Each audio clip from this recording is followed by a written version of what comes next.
हमारी अफवाज ने जिस तरह इस क्राइसिस को एग्रीवेट होने से बचाया, खुदा न खास्ता बहुत सी कैजुअल्टीज़ हो सकती थीं,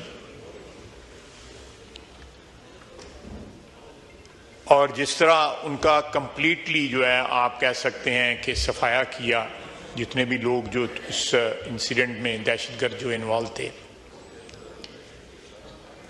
वो दहशतगर्दी के खिलाफ हमारी जो जंग है उसमें ये एक बड़ा माइलस्टोन है जिसके ऊपर सारी कौम जो है फख्र कर सकती है कि हम इस जंग में अगर इसी तरह टोटल कमिटमेंट के साथ पूरी कौम जो है अपनी अफवाज के साथ खड़ी रहे तो कोई शक नहीं है कि हम इस जंग में फातेह होंगे।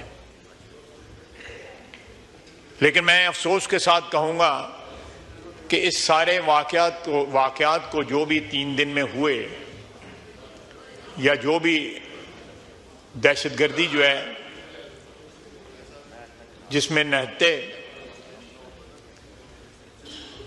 मुसाफिरों को और उसमें कौमियत या सूबाई ताल्लुक़ की बुनियाद के ऊपर जिस तरह मुसाफिरों को अलहदा किया गया, उससे ज़्यादा अफसोसनाक बात यह है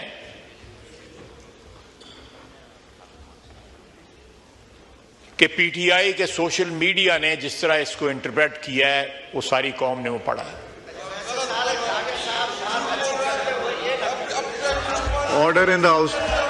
आप उमर अयूब साहब जब बोल रहे थे कोई खड़ा हुआ था? उमर अयूब साहब जब बात कर रहे थे किसी ने डिस्टर्ब किया था? नहीं तो आप चाहते हैं कि वो जो मर्जी बात चाहे, जो एक्सपंज करना होगा मैं करूंगा, आप नहीं डिक्टेट कर सकते। जी ख्वाहिश। उसको जिस तरह इंटरप्रेट किया गया और ये फौज की कामयाबी के बजाय कहा गया कि ये दहशतगर्दों ने ये सारे बंदों को खुद छोड़ दिया।